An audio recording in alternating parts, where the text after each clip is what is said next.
YouTube, what the crap's going on? Heir of Carthage here, back on Trolley Bully's Faction Band 2 tournament. This is Indypride versus Babykiller in what I believe is the semi-final. And it is Aravachi versus Arverni. Interestingly enough, I don't know which player is which. I haven't watched this replay all the way through, but I know who wins. So I'll be able to identify which player is which at the end. So I'm just going to call it Aravachi versus the Arverni. And if I had to place bets, I think the Arverni are going to walk home with this one. But that's just me. I don't think the Aravachi are a great faction. Not to play against the Arverni with, and they're not a very good faction in general. I would way rather have the Lusitani because they have the veteran shield warriors. But we'll just kind of see how this goes. Let's try and take a look at the armies. So Aravachi has a couple of noble fighters and an Iberian spearman there in the woods. I see a couple of Celt-Iberian Cav, two more here. Celt-Iberian Cav have very nice stats for the price. They're just medium. If those guys were heavy, they would actually be pretty brutal for the price. Not very good armor usually on the Iberian Cav either, but it's not too bad. Now these Noble Fighter General, Noble Fighter there, so 4 Noble Fighters, that's a lot. But the Scutari center is going to be pretty squishy compared to, say, like a Chosen Swordsman. Chosen Swordsmen are not great in and of themselves, but they will win the charge versus Scutari, and they also win the weight class because they are heavy versus the Scutari's medium. Let's see though, Iberian Slinger's not Balearic, so no real skirmish threat from the Aravachi. And 2 Celtic Slingers. Slingers in late game can be pretty deadly to the Iberian factions because of their low armor. See, I can see 3 heavy horse right now. Main line, I see Celtic warriors up front. Shows 1 chosen, 1 oathsworn, 2 Celtics, 2 more chosens there. I can't see the entire arm. A chosen spearman. Now that's an interesting pick. Chosen spearman. Why not just go with Levy Freeman? Well, I guess you can only have so many Levy Freeman if they're capped at 4. Spear warriors. I don't know. I don't know what the thinking behind that is. So far, I'm seeing more sword power out of the Aravachi, so maybe wrong in my prediction. Do see Levy Freeman now, so that's probably the reason why there's other spears, is because you can only take so many Levy Freeman, and you can only take so many chosen swords. In prolonged combat, the heavy horse wins, and it wins on the charge versus Celt-Iberians. Looks like the Iberian Slingers are kind of moving up a little bit, trying to take a few pot shots, but 3 Celtic Slingers will overwhelm them easily. The Aravachi are going to be forced to charge. And honestly, the Arverni are a better faction on the charge. The Aravachi are loaded heavy on the flank. The main line of the Arverni is stronger. It will match up better against these Scutari. But the flanks are definitely loaded in favor of the Aravachi. I'm almost thinking maybe what we should see here is perhaps a disruptive cavalry charge in the center won't go very far because there's heavy horse that have the center covered. And the Arverni are probably going to be just as likely to launch a cavalry blitz. Ooh, this is going to be ugly. Oh, no, the Levy Freemen didn't get their javelins off, so they're going to get cremated. So that was a nice charge there by the Celt-Iberian Cav, picking up a lot of kills. Getting away with it, essentially. Never hurts to take some Levy Freemen off the field because those guys carry a lot of javelins. So that was 60 times, what? Wow, yeah, they're just wrecking those guys. That's definitely good. Those guys have a lot of javelins, and getting some of them off the field is never a bad thing. These Celtic warriors, so they're also a bit of a problem, but maybe be able to shoot them in the back with these Iberian Slingers who are getting a lot of kills. Iberian Spearmen are taking a beating, and now these Scutari are going to take a beating if they retreat. Also, more charges from the Celt-Iberian Cav, but this time it's not going to end so well. That is a lot of javelins sitting behind these Levy Free. But the javelins launch a little bit late, still going to kill a lot of Celt-Iberian Cav, but also clearing out a lot of Levy Freemen. But I don't know if that's a good trade. Levy Freemen are just too cheap. Spear Warriors getting engaged by Scutari, and then just javelins being tossed back here. Oathsworn going to reinforce.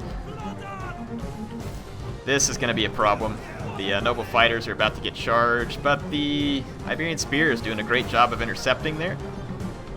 Getting a good charge here with the Noble Fighters. These spearmen are getting overwhelmed. Noble fighters inbound. If the heavy horse can just be kind of staved off and then just avoid an engagement in the center for as long as possible, that would be best for the Arvaci. Noble fighters here are wrecking the Celtic warriors, as one would expect. A little bit of a blobbing going on here for the Arvaci. And the heavy horse catching the Celt-Iberian cav here without a charge. And these spearmen are going to be very needed in that fight, but they're not present. Let's see. Trying to disrupt the chosen swordman with the Celt-Iberians, very good move. But the follow-up will come from an Iberian spearman, which won't last long anyway. But it looks like he's just trying to get Scutari free. But gotta watch out for the Oathsworn here too as well. Needs to unblob this fight, pull some noble fighters back, swing around and get a charge on the Oathsworn. Oathsworn also have shield wall, noble fighters do not. And just in general, Oathsworn do more damage, though the noble fighters win slightly on the charge, but they are very heavy. Oathsworn tend to have more armor and other stuff as well. Oathsworn's just a better unit than the noble fighter. Noble fighter definitely has its strengths, but against Oathsworn it has really kind of met its match. These heavy horse roaming around, that's going to be a big problem for the Arvaci. This one's doing pretty good though. Only 10 bonus versus cavalry and a 15 for Celt-Iberians, so that's not bad. The Celtic Slinger's wavering back here. Losing current combat, now that's interesting. I don't know what's getting them. Maybe javelins or something. Wow, getting some of those Celtic Slingers off the field. A big play for the Arvaci here. Yeah, the Arvaci are doing very well in this battle. I think they're going to take it home. The Arverni are too blobbed up. We'll see. There's definitely some fight left. But I think the Arverni are too blobbed up, and I'm pretty sure the Arvaci are going to take this fight. But I don't know. You got a chosen swordsman free here. The Oathsworn are... Oh... This could turn it around right here. Heavy horse coming in for the Arverni. It's going to hit these noble fighters in the back. That's going to be ugly. Noble fighters aren't going to like that one bit because they're pinned up against an Oathsworn on the other side. And that is actually going to break these noble fighters eventually. So that just got turned around. And with that, the Arverni are right back in this.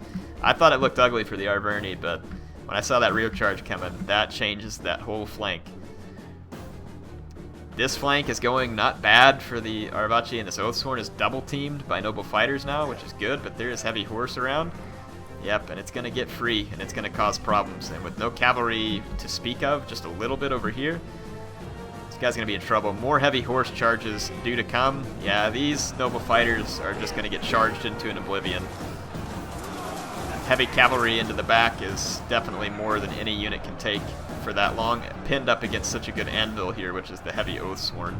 This right here is going to be the deciding factor in the battle, and I think it gives it to the Arverni. Now the Arverni general could die over here, but I don't think that's going to make this Oathsworn rout. And with that Oathsworn on the field, definitely going to be trouble, especially with the heavy horse roaming around. There is some Celt-Iberian cav left, and it's killing these Celtic Slingers. Very good move. Ooh, look at this, another rear charge. The noble fighters are really feeling that heavy horse, basically in the form of a spear in their spine, and that's not fun to feel. So yeah, that heavy horse is definitely causing some damage here. The cycle charges continue, and the noble fighters are going to be gone with lots of Oathsworn left. This chosen swordsman putting up a pretty spectacular performance here in the center, going into shield wall. It may rout though, because it's under so much pressure. Chosen swordsmen are not that good of a unit. This rear charge though will be handy, even if it's just a few Celtic warriors. If they can keep that chosen sword from wavering, again that'll just, yep, and then now look, Arvaci must have lost their general. Exhausted or something happened, but all these Arvaci troops started losing all of a sudden. Noble fighter is free over here. It has not charged the Oathsworn general yet though. Yep, here it comes. They may kill the Oathsworn general here. Let's see how that plays into the fight. The Oathsworn general is in shield wall though, and it just artificially makes them a lot slower to be killed. Nice rear charge from the noble fighter though, and that will be brutal. They have a very high charge bonus and very nice attack, so they will be killing those Oathsworn. And this heavy horse is going to mop up all these units here, so that's going to be really bad for the Arvaci. Good fight though from the Arvaci, really was. But I definitely think that there's nothing they can do about these Oathsworn over here. There's a lot of heavy horse left on the field. 130 kills on that heavy horse and 100 over here. Celtiberian Cav's going to try and stop them. It will not be enough. They're going to die almost instantly to the heavy horse just due to the weight class and the numbers. This heavy horse is in yellow morale. If it just steers clear all this and gets free, they'll be fine because of this Oathsworn here. I don't know though. Not many troops left for Arverni. This keeps going back and forth. Arverni General's dead. If they get the army morale penalty here because of this heavy horse routes, that could actually swing this back in favor of the Aravachi, and I've had to change my mind like 5 times about who I think is going to win this. This is just going to end up being a lot closer than I thought. Iberian Slingers still have ammo. This is going to be critical. So these guys aren't normally anything special, but with ammo in late game, a dead general, and army losses mounting, this is going to be a problem. I'm pretty sure that the Aravachi have this one handled. I thought that that heavy horse was going to mop all that stuff up in a big hurry, and it did not. Ooh, heavy horse just gets javelined. I'm pretty sure that this is over, folks. It is. It's actually the Aravachi are going to take this. And the Aravachi player should be Babykiller, because I believe he went on from here. And I do have the final in the tournament. I will be broadcasting that to you. So yeah, but this is, yep, it's going to be a win for Babykiller, if I understand it right. Yep, he was the Aravachi player. Very nice. Good fight by Indypride. I actually thought he had that turned around for a moment there with those heavy horse, but something happened that triggered, you know, some of his men to start routing. It may have been the army losses or something like that. These Iberian Slingers, 129 kills for that price. You can't beat that with a stick. All of these noble fighters did a pretty good job except for this one. And considering that you're up against Oathsworn and stuff like that, I don't know, this army here, definitely don't see the point in the Chosen Spearmen when you have heavy horse. But he's already got 4 Chosen Swords. Another Oathsworn would have been priceless here, I think. But I don't know if he had enough money to do it. If he probably would have had to trade skirmishers. 3 Oathsworn definitely would have been a great investment here. But he's probably just worried about getting overwhelmed. I don't know, it was an interesting use of the Aravachi, and probably as well played by Indypride is certainly better than I would have done. I don't play in these tournaments. Anyway, hope you all enjoyed this one. It was interesting. I will be back with the final, which is here, and it's between Babykiller and Granitor. I didn't have all the matches in this, but yeah, it's going to be an RDA versus Seleucid final, so it should be interesting. We'll see who wins that one. I will see you back with that next time.